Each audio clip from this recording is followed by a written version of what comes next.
What's up, everybody? Welcome to the show From the Valley to the Mountaintop podcast. I'm your host, Micah Gibson. Today we have a special guest in the building. I'm going to let him introduce himself and his company. And while you're at it, sir, give us a little bit of background on your upbringing. This is Israel Morales. My company is Morales Truck Removal LLC. You can find me on TikTok, and that's how Micah found me. Um, but yeah, so I grew up in Ferris, Texas. I'm 22 years old, about to turn 23.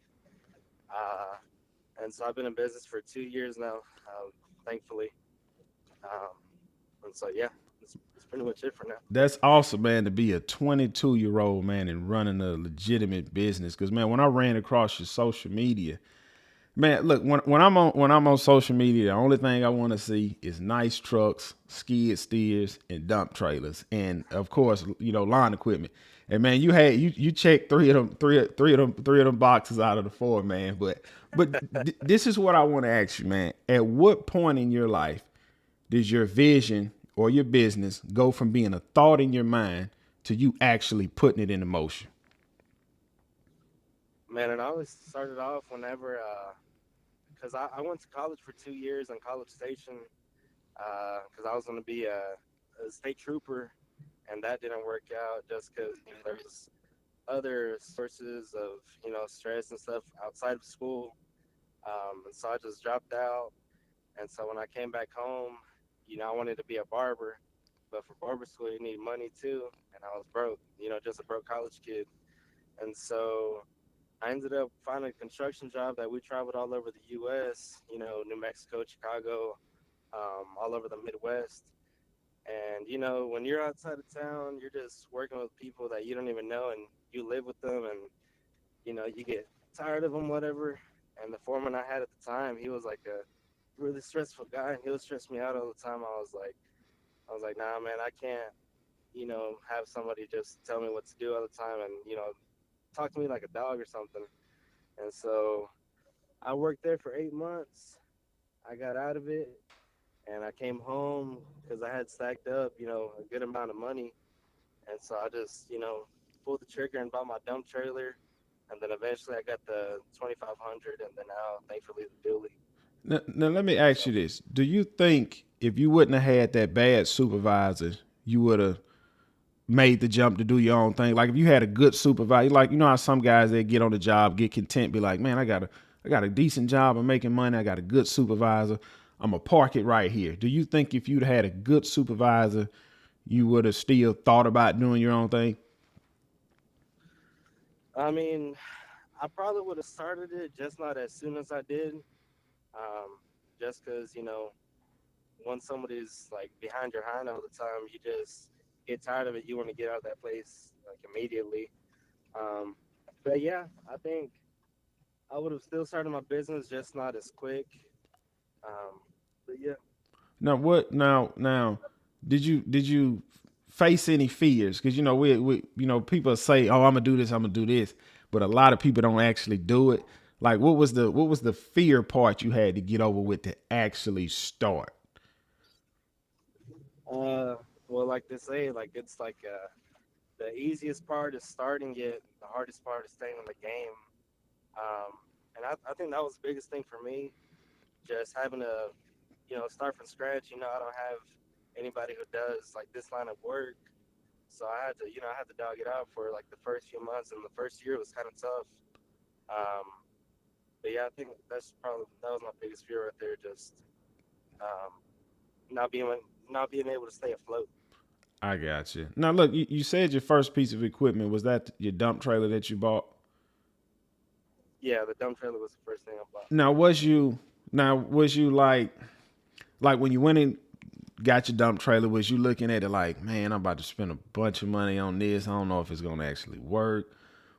Did it kind of have you a little bit nervous, like, man, should I do it? Should I not do it? Or you was just all in, like when you made your mind up? No, yeah, I was pretty nervous buying it because I was like, because at the time I had a 1500 truck, and it's like a 2006 third gen whatever, and they don't have that much towing capacity. But I figured I'd went ahead and get a 14K trailer, Um, and then what's it called? Damn, I'm sorry, I lost my train of Oh, thought. you fine, man. So But when yeah, I was nervous you nonetheless. now look after you bought your dump trailer and you finally got over that initial part, what was your first job? Do you remember your first job that you picked up? Yeah, my first job was for one of my best friends growing up. He hit me up because he had seen my post on Facebook. He was like, "Hey man, I have a couch and some other miscellaneous trash I need hauled off." And he was like, "Charge me whatever and like just do it." I said, "All right." So I went to go do it, and yeah, that was my first job. That was my best friend growing up too. So that was a little special for me. That's good, man. That's good. Cause it's like once you get that first job, it kind of settles the nerves, and you like, man, I can really roll with this. Now, look, let me ask you Yeah, something. Like, everybody they see the highlights. Of course, social media is like, that's the highlight reel of, what I'm doing and everything's flowing good. I want to do say, man, I love your videos, man. Like the way you put everything together, but what's parts of the business, man, that nobody really sees? Because I hear you say it. Hey, man, I had a full-time job, didn't like the supervisor, made it up in my mind. I'm gonna start my business, bought my dump trailer, posted on Facebook, and boom, I'm rolling. Like behind all of the scenes, like what is it that people don't really see and understand to try and duplicate what it is you're doing? Like, I understand you got your first job from your friend, but how long was it before you got your second job or your third job, or when did you boom get your first big job? If you understand what I'm saying. yeah. Um, I think the hardest part about, or at least that people don't see, like behind all the videos and stuff, is just like all the stress that I have. Like I get stressed out like a lot of or most of the time, just because it's like things that are outside of my control, just like the weather. Like whenever I do dirt work and it rains, we have a storm and I can't work for like a week just because I have to let all that water dry up, whatever. That's a stressful factor. Um, and then another one is just, being able to find jobs because nobody's going to hand you a job. You got to go find it. Uh, and so that's a real stressful factor right there just because you have to be the one to find the money to put the food on the plate. Like nobody's going to serve you whatever. Right. Um, but after that first job, I had a few lined up for that week, but then after that, it was like a month where I didn't have a dog. I had nothing. Um, but eventually I learned how to promote myself a little better, and the work started coming in a little slower. Right. And I watched one of your videos. You said your biggest form of advertising would be word of mouth, like I guess from clients that you've already worked for, just kind of passing your name around and things like that. Is that how you get majority of your work, or you advertise? Yeah, word of mouth is a big one for me. Uh, like most of the jobs I've had recently is just from that. I have good customers that they spread the word for me. But I do also advertise like on local Facebook groups. Mm-hmm. Um, I just have like a little, what's it called, a brief ad saying what I do, who I am, Mm-hmm. and then I just go from there. And that gives me some work too. Now let me ask you: was it hard figuring out pricing? Because when everybody first starts something, we have an idea of price, what we want to charge in our mind. But then when you really start looking at the books, you're like, man, hold on, I ain't making enough money here. I need to change this or change that. Like, how Yeah, long did it take you to kind of figure your pricing out? man. Thankfully, I knew a guy. His name is Kevin Thompson. He's one of my best buddies now, and he's one of like the best haulers like around like my county. Mm-hmm. He put me on game because originally I was going to a landfill close to my house just because it was convenient for me, Mm-hmm. and I would charge a price, say for 350, right? Mm-hmm. And that's cleanup and dump fees, everything included. And so I would go to the landfill, and they would charge me like 150.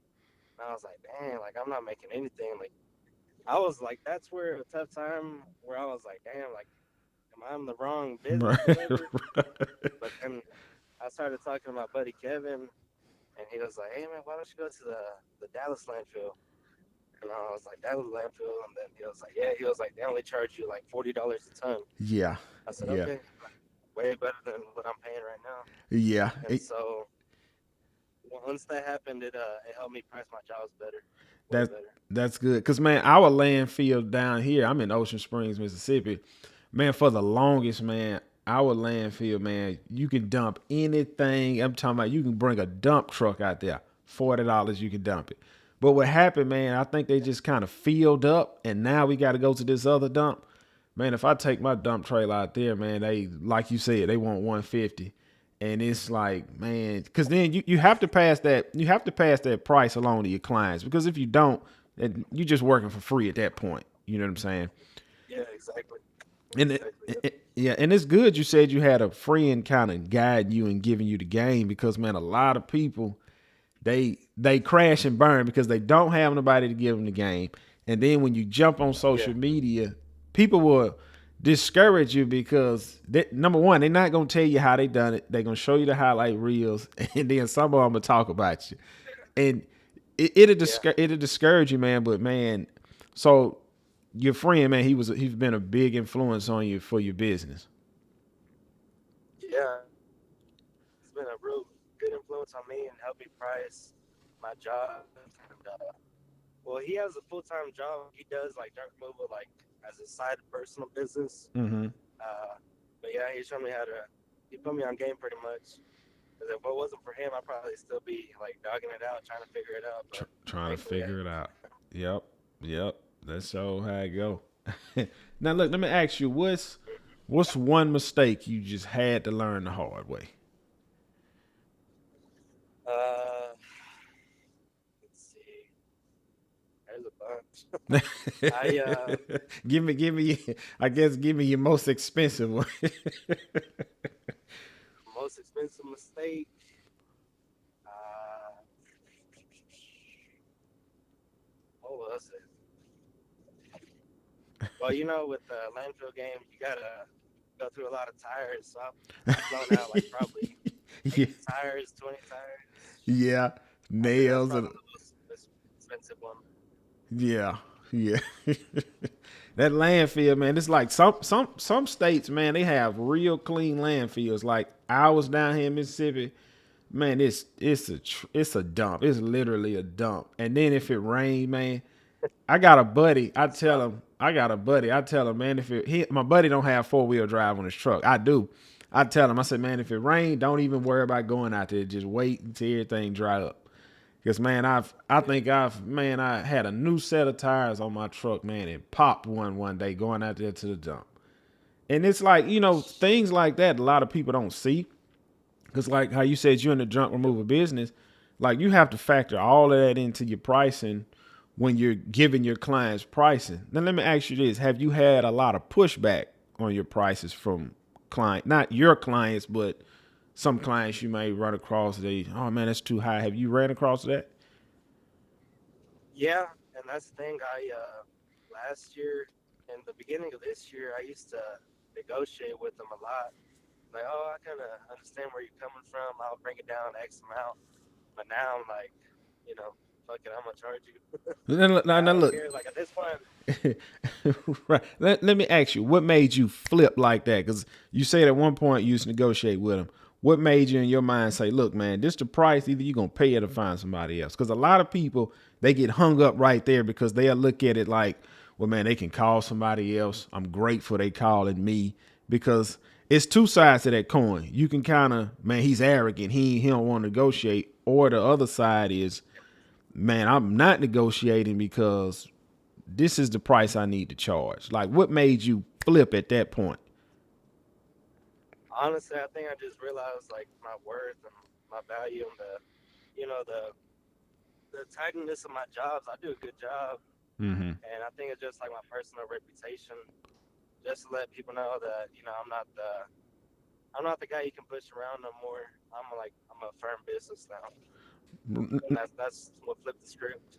Right, right, right. Now let me ask you: do you have because you always have?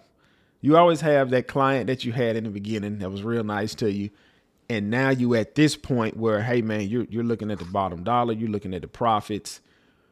Do you have that one client will be like, well, when we used you last year or 2 years ago, you was charging 200, and now you're saying you want Yeah, four?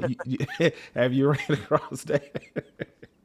man. Yeah, I've had a few of them, but eventually, like they understand that things are different now that I'm more experienced and whatever. Mm-hmm. But I still kind of hook them up just because they were there from day one. Yeah, yeah. And that'd be hard, man, because you look at it like, man, they gave me my shot, but at the same time, you be like, man, my truck note coming up, or my light bill coming up. So it's like, it's one of the things, man, that was kind of tough for me in my business because I do lawn care. I was like, all these clients I had in the beginning, like, man, they gave me a shot, and then as time passed, it's like, look, man, I got to charge y'all because I'm losing money. But man, Yeah. I think a lot of people go through that. Now, let me ask you, do you have help working with you, or you work by yourself? Uh, well, I have some buddies that help me out whenever they're free too. Okay. Uh, but other than that, most of the time it's just me and my skid steer, and then my girlfriend helps me here and there too. Now, that's another question I wanted to ask you. Now, we don't have to talk numbers, but I know a few guys that have those skid steers, and man, I'm gonna be honest, I didn't realize they almost cost as much as a house. Yeah. Did that purchase scare you any, or you was like, what? Take me through the process of you thinking about this skid steer and actually going to get one. Man, honestly, I was trying to look at ways to expand my business, and one day I didn't have anything going on, so I was like, I'm gonna go to the John Deere dealership down the road. And so I went. I was looking at them. I had a salesman come out, which he's one of my good buddies now too. Uh, and he was like, if you're really interested, he was like, we're gonna work it out. So we went, worked the numbers up, and I was like, damn. It came out to like 88,000. 88,000 is crazy. Right. Now at this time, is this the most expensive? Like, does this skid steer cost more than your truck, or you was like, oh, my truck costs more than a skid steer, or No, the skid steer is the most expensive thing right now, but the dually truck gets a 24. It's right there with it too. right there with it too? Now, look. All right, now when, because like I say, I've experienced this in business. Like once you make that big purchase, like you did the skid steer, and you like, well, man, I need a dolly. Like when you after you done everything for the skid steer, then you went and bought the truck. Was you because like you'll be nervous to spend 88,000, like man, hoping it worked. But once you spend that 88,000, did you have that feeling like, oh man, this is nothing. I can do this again in a couple of years. Not saying you'll buy a skid steer, but like how you bought the dolly. Did that kind of Yeah, give you butterflies buying the dolly, or it was just, oh man, it's nothing? yeah, yeah. It's always a risk whenever you're buying something new. But luckily you get to finance it. But still, you got to make those bills every month. Uh, but yeah, I always get nervous whenever I make a purchase, but I'm always a risk taker. So if I know it's gonna work out, I just gotta push myself extra hard to make it happen, and not just expect it to fall in my lap. Cool. Now, look. You said you're a risk taker. Some? Do you think somebody that want to be in your line of business, do they have to be a risk taker, or can they? Like, do you think they have to be a risk taker? Um, if they're doing it on the side, I mean, no, because obviously you have your main income from your job. Uh, but honestly, no, you don't have to be a risk taker. You just got to be uh, like a people person. You got to be able to hold conversations and stuff like that. You can't just like be nonchalant, how they say it. Mm-hmm. Mm-hmm. You got to have like good people skills. Right. You don't have to be a risk taker. Now, do you? Because I've seen most business owners. It's like it was always something in them that they was gonna always do their own thing one day. Like when you was younger, did you ever see yourself as, man, I'm gonna work for myself one day, or you never really thought about Yeah, I always thought about that because when I was a kid, because I grew up on a ranch. My grandpa has 15 acres over here in Ferris, Texas, and so I was always outside, working with him. But I never knew like what I wanted to do. But I always figured that I was gonna work for myself and not for somebody else. It's just I always had that mentality. Was you taught that, or it was just something that just kind of came to you?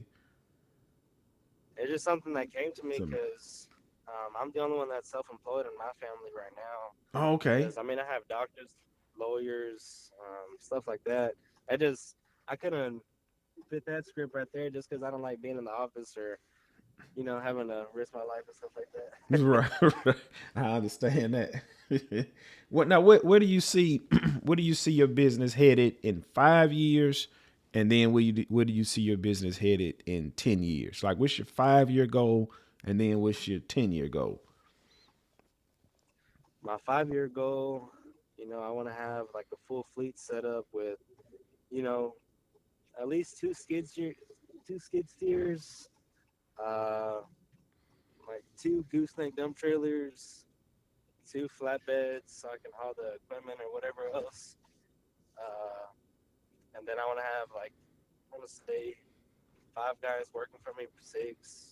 Have a crew, Mm-hmm. and so I can just kind of sit back a little bit, Mm-hmm. and then in 10 years, I want to have like a full operation where I just know where the money's coming from, Mm-hmm. and the business is running itself. Man, I just gotta sit back and watch the numbers instead. that's awesome. Now look, let me ask you, what's your skid steer? Did at some point along the way did you to somebody teach you how to operate it, or you didn't learn until you went and bought it? No, I learned how to use it whenever I was working construction. We Okay. had a Bobcat though, uh, but yeah, it was.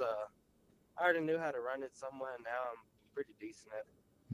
Yeah, because man, I've seen you do. I think it was a rock driveway. I seen you do on your page, man. That's man. Like I said, I just love those things, man. I know what I know. I never own one, but I just that's just one piece of equipment I'm fascinated with, man, because it's so quick. It maneuvers good. It get in tight spaces. And now let me ask you, when you is it best to pull those with a dump trailer or like a flat trailer?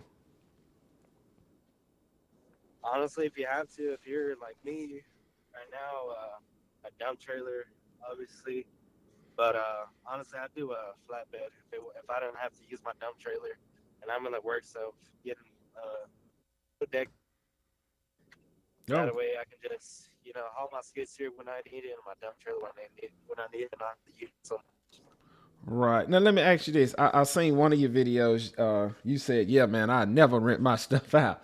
Uh, at some point, did you ever have to rent any equipment when you was up and coming? no, Never did. thankfully no. You just kind of did just work without it, and Yeah, just work without it and figure out other ways to make it happen. okay, okay. But I guess one instance where I did rent out a dump trailer was when I was working construction, and we dogged that dump trailer. I was like, nah, well, people are gonna do my stuff. And that's man, that's funny. I seen a guy in my area, man. He had a dump trailer like yours. What's the size of your dump trailer? It's a 14-year seven with 4.5 foot was Oh, four okay. was. Because I seen one, man. Let me ask you this: when you say y'all used to rent them and dog them, did y'all ever had this problem? It was a guy in my area, man. I want to say he was ripping up a driveway, and when I say, man, this thing was loaded to the top, looked like the tires was almost flat when he was going down the street. Did y'all Yeah. ever have a problem when y'all got to the dump and couldn't dump? Well, we just use it on the construction site because we're just moving like some dirt, but we don't know how much it could hold because we don't know anything about them at the time. We were green. Oh, Uh, but, but we loaded it up, and I think we busted the pump. We busted the oh, pump on it. I know, I know that's an expensive fix.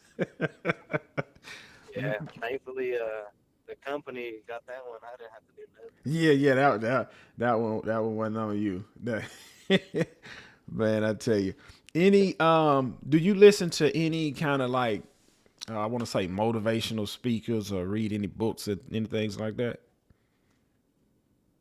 Uh, Honestly, no. Just whatever comes up on my For You page here and there, like I'll listen to them.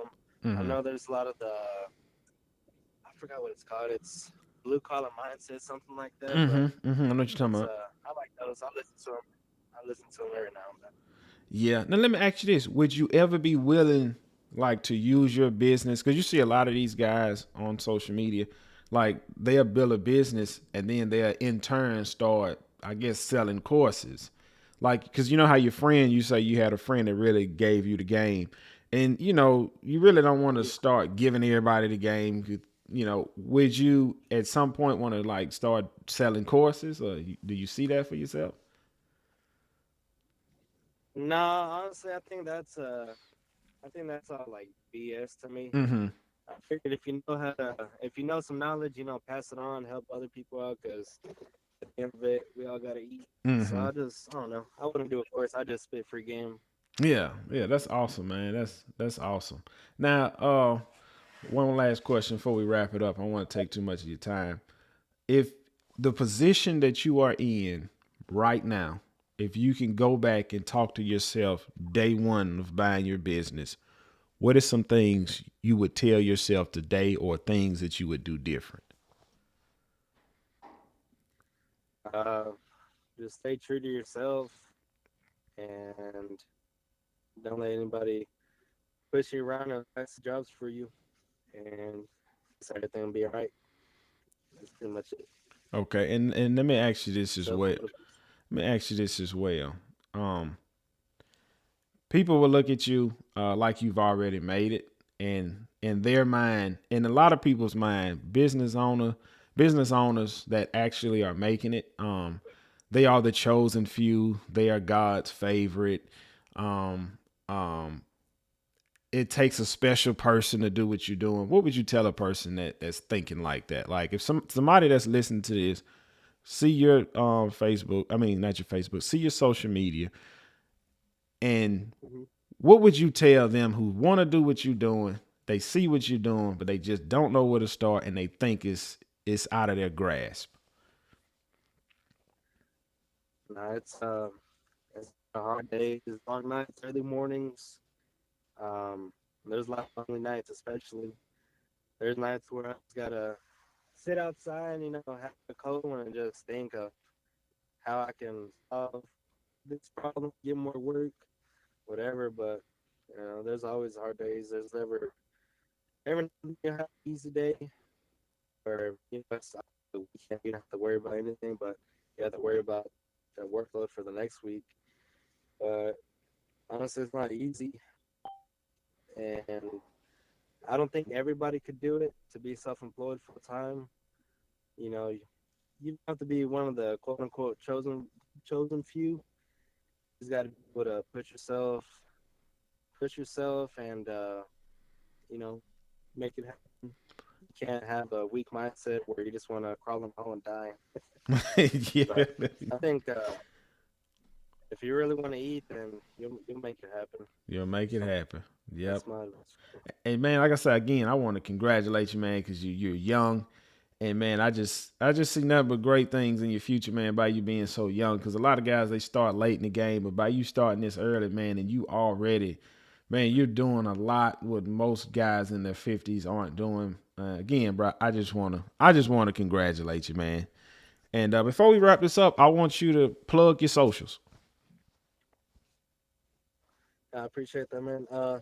So my TikTok, it's Morales Junk Removal LLC, and then my Facebook page is the same thing. Uh, and I think that's all the social medias I have. I don't have Instagram or none of that other stuff. Okay, awesome, man. Cause that's how I found you. I found you on TikTok, man, and man, I scrolled through your whole page, man, and I love every bit of it. Yeah, I appreciate that, man. But again, man, thanks for your time, man, and thank you for giving me a little bit of insight on your business, man. And I really hope this be an encouragement and blessing to others. I appreciate that, man. Thanks for having me, and good luck on your podcast as well. Thank you, man. Thank you. Have a great day. Yes, sir. You as well. All right. Thank you. Bye. Bye. There you have it, folks. Let's give him a round of applause.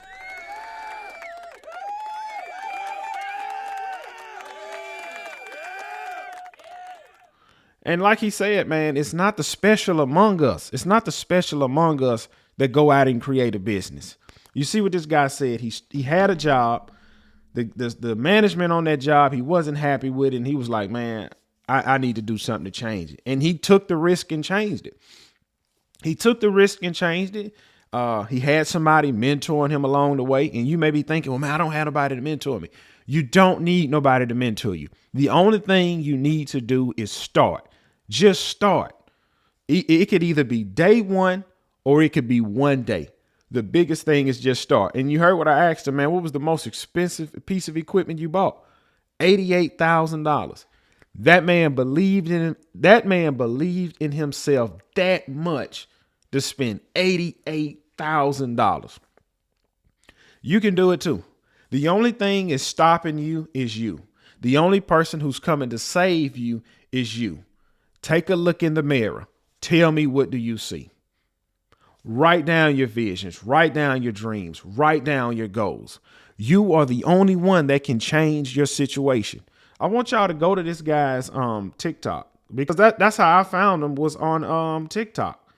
His TikTok channel is Morales Junk Remover LLC. And man, awesome page, nice equipment. He don't do junk work. Listen, man, you too can start whatever business you want to start, and you can go from the valley to the mountaintop. Don't die in the trenches. Don't die on the trail. Die on the mountaintop. We have one life to live. You can truly live the life you want to live, and you can achieve everything you want to achieve. It starts at first with a thought, then it becomes a vision. Then you take the vision, you put it down on paper, and then you come up with a plan. And a lot of people stop at the plan. They don't put the plan into action. Yes, you're going to lose money. Yes, you're going to lose time. Yes, there will be days where you're sitting here wondering, man, is it all really worth it? Y'all can go to Morales' TikTok page and you can see it's worth it for him. He's going after what he wants to go after. And this guy is 22. Imagine if you can go back at 22. Would you take the risk? It don't matter if you're 22, 32, 42, 52, 62, 72. You can achieve the things you want to achieve. Thanks again for tuning in. From the Valley to the Mountaintop podcast, I'm your host, Micah Gibson, and I will see you guys on the next one.